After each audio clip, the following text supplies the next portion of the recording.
to the GAB Talks by the Independent Press Award. I'm your hostess, Gabby Olzak.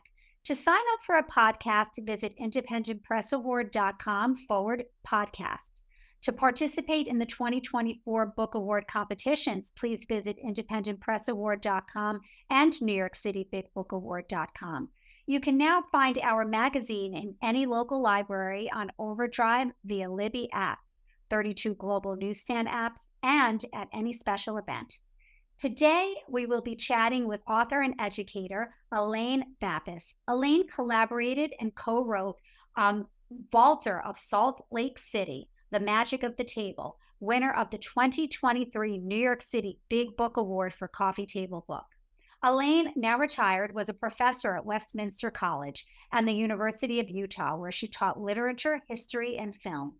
She's also the co-author of Camera and Action, America Film as Agent of Social Change, 1965 to 1975. Along with numerous published essays, Elaine contributed a chapter in This is the Plate, Utah Food Traditions. She received her Bachelor of Arts at Weber State University and her Master's of Arts and PhD from the University of Utah. Valter Nassi was in the restaurant business for more than half a century. He began his exceptional career in Sardinia, Italy.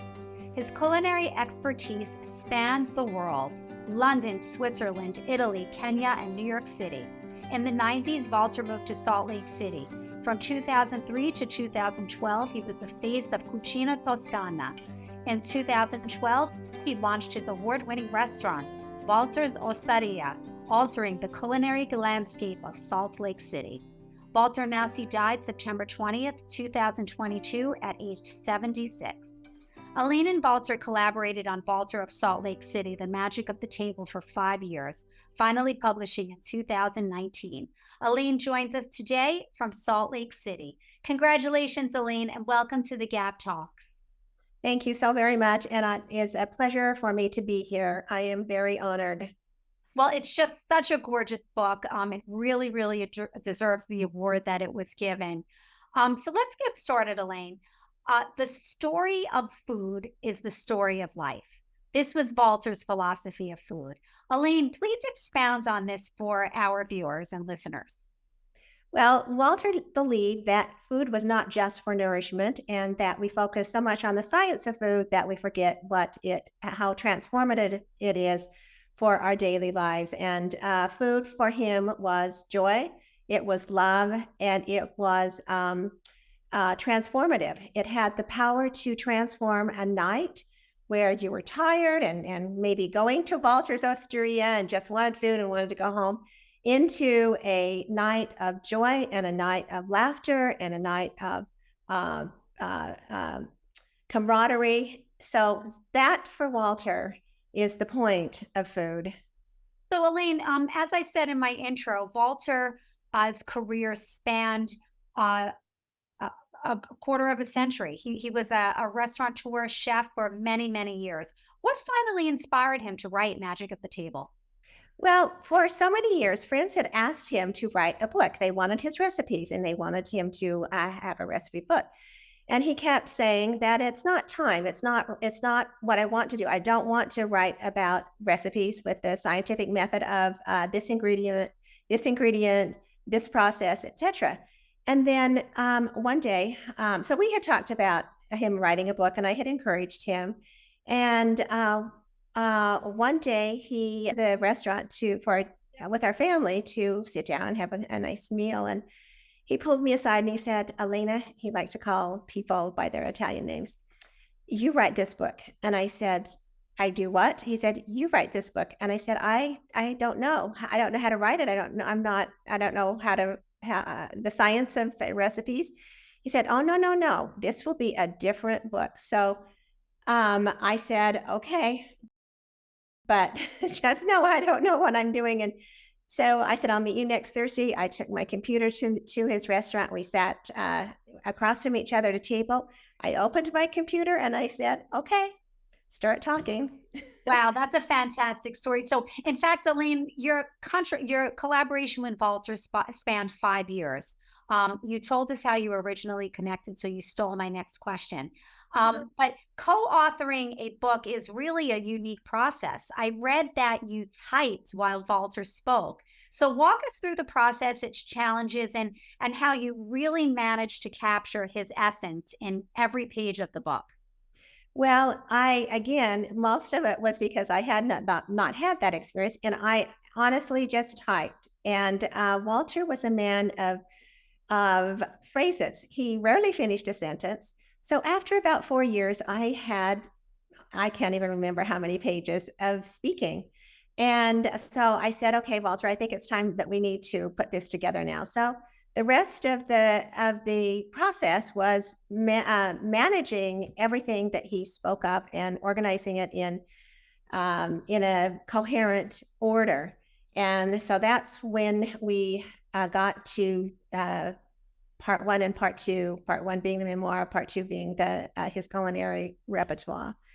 The part of the process that surprised me is that I just thought I was finished with the manuscript, and so I handed it to him, and he said, "Well, Elena, what we do with this?" That's how he spoke, and I looked at him and I thought, "Oh, yeah, it looks like I have there's another phase in this." The magic of the table, as you mentioned, part of it is a memoir, and it really, for our viewers, you can see the beautiful book behind you. It really reads more like a memoir with visually stimulating, sensational, and appetizing photography. And I think I don't know Walter obviously, and didn't know him, but it stunningly captures his life. Why did you choose this format? Uh, and what was behind the decision to self-publish? Okay, well, two things. Walter's bigger than life personality had to be captured in something that recognized that part of his essence. So um, we decided to we decided that we had to show the part of Walter that was so unique in the restaurant, and that was the spontaneity of the moment. So part of what we did was to present just, pretty normal memoir, and then to open it up in part two to photographs that stressed that spontaneity and that moment and magnified where his mind was going, what he saw as important. He wanted you to contemplate the ingredients and study an apple and smell its essence and look at tomatoes and see what they're made of and understand that there's a process before the food gets to the table. What happens from seed to cultivation to watering and distribution, and then off to the restaurant. So the part that was really challenging for us in part two was to make sure the photographs relayed that part of the process, the creative process, to him. And so we decided, so actually part of this was that then after the rough draft was completed with all of the beautiful photography, I then handed the manuscript to Walter and I said, okay, here you go. And he then again said, no, what we do with this? And so I thought, okay, this means that we cannot for sure go through a publisher, because we were still looking for publishers along the way. And one of the reasons why we chose to self-publish is to control the project. I knew that it was very difficult to negotiate with Walter's vision, etc. And besides that, the one critical part of this is that we didn't have time. We were on a time crunch. So we actually started the actual production in January, and then we wanted to have it finished by September to go to print and have it released in December. So we had no time to send it to outside of the United States, and we luckily found a great printer in Arizona. And so that explains why we did what we did. Makes sense. I mean, it is bigger than life, that is for sure. So, Elaine, I'd like to learn a little bit more about you. I understand that you are the daughter of Greek immigrants. Share with us how your background, professional and personal, relates to Walter's philosophy of food. Uh, At first meeting, Walter and I connected. I understood the life that he grew up in with that family, that centered food. Greek culture, as probably most people know, is the center of Greek culture is food. That's how we grew up. That's how my mother grew up. That's how my father grew up. And that's how our community, uh, uh, our community lived. And so it was really easy to understand and put words to something that Walter just expressed, you know, physically or facially or whatever. And because it's exactly what we had grown up with. My father was a crop farmer and a dairy farmer, and so he understood vegetables, and he understood products as well as my mother. So it was a joining of two cultures, almost similar generations, and I think that's part of why we worked so well together. I could complete a thought on a page. Well, you can tell the book is so cohesive, and I'm Italian American, so I can completely relate with these stories that Balzer tells in the book about his family. And I'm sure you've had the same experiences growing up in your life. So, Balzer often said, Salt Lake City, my city. It seems to be a match made in heaven. Why do you think, Elaine, that Balzer was so in love with Salt Lake City? It doesn't make any sense. There's no logic to it because he had lived in so many areas in the world, as you mentioned. But Salt Lake City was gave him a chance to present his repertoire, his culinary repertoire, as he loved it, as with all kinds of passion. And Salt Lake City was also at a point where it was changing its culinary landscape, and Walter influenced that landscape forever. He brought to Salt Lake his was probably the original farm to table restaurant way back. And because of the fresh ingredients, the fresh vegetables, the fresh fruit, the hospitality at the restaurant when you walked in, he greeted you. He presented tableside serving and tableside almost preparing the meal. And so it was that kind of hospitality and that kind of approach to food on the plate and in the process of food that embraced Walter, and that Walter embraced. I think he felt like he was finally there at the place that he'd always wanted to be.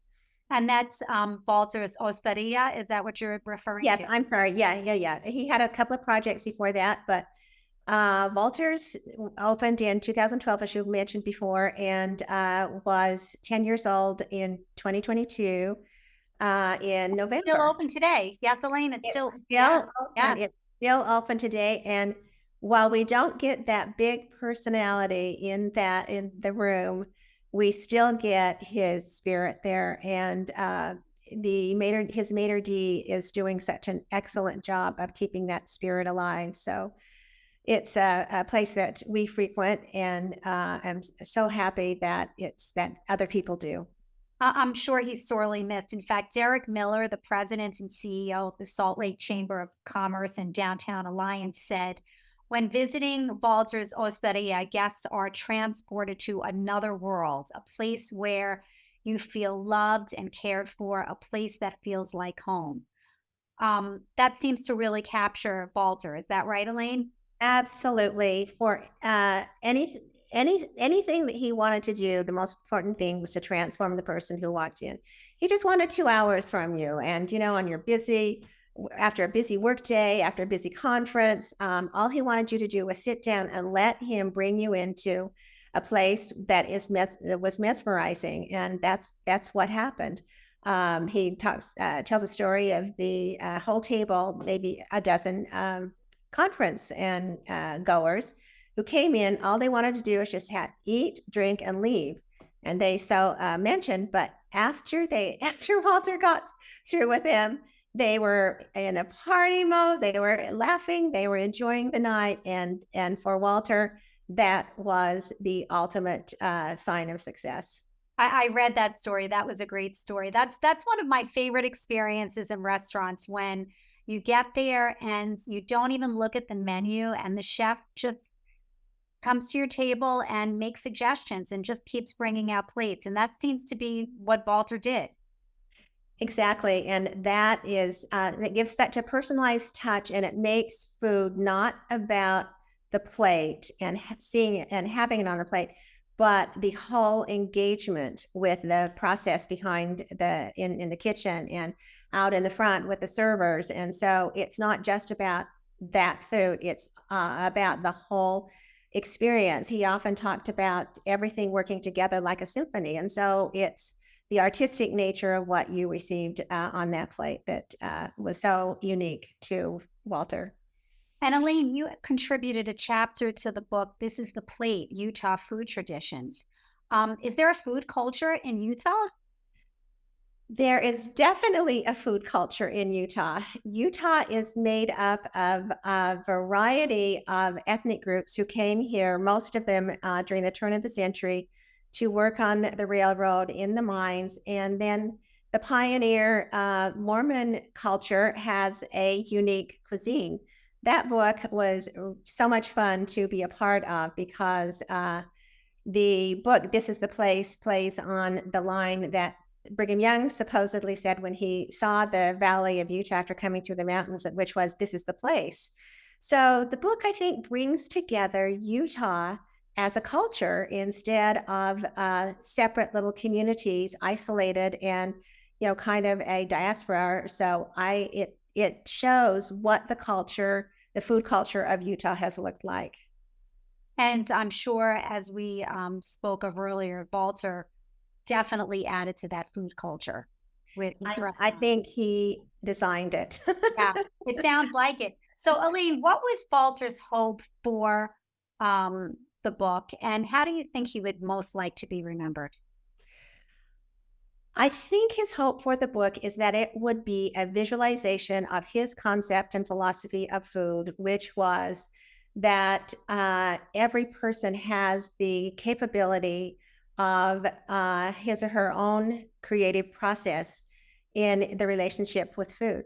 And one thing that he was very adamant about is that you don't need a recipe to be able to make food that is from the heart. And in fact, he asked you to put the recipe aside, go to your refrigerator, take out some ingredients, find 4 or 5 that go together and begin your own culinary adventure. So I think it was that. I also think it was that the book would liberate people from the fast food kind of habits we have formed with food, and that it would bring the family to the table. He was very concerned about the family being sort of disjointed with all the electronics and et cetera, et cetera. And he said one time, if I could, I would make it a rule that you have to leave your cell phones in the lobby. So I think those things were what he most would want to know, that he was able to change in through his restaurant and through his inspiration for food. How do you think that he would most like to be remembered, Elaine? As the bigger than life personality, bringing guests from around the world into his home. His home was Valter's Osteria. And I think he would like to be remembered as changing their lives in those 2 hours while they were there. Wonderful. Well, if I ever make it to Utah, I'll certainly make sure that that Walter's restaurant is my first stop for sure. Elaine, thank you so much. This was so wonderful. Where can our listeners and viewers purchase Walter of Salt Lake City, The Magic of the Table? Unfortunately, we don't have it on Amazon yet, and we just distribute it through the restaurant. So there is, if you go to the restaurant, you can buy it, or there's a website. It's called Valter of SLC.com. You can buy it on that website. You can also go to the Walter's Osteria website, and you can buy it there. Perfect. Elaine, thank you so much for joining us today. It was really a pleasure.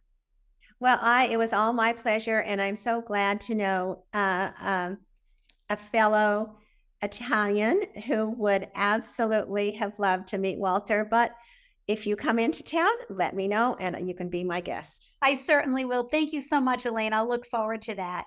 Thank you, Gabby. Appreciate it very much. Thank you. On the next GAB Talks, we will chat with Corey Reed, author of Men in the Middle, Conversations to Gain Momentum with Gender Equity's Silent Majority. This is your hostess, Gabby Olczak of the GAB Talks. Until our next podcast, keep on reading.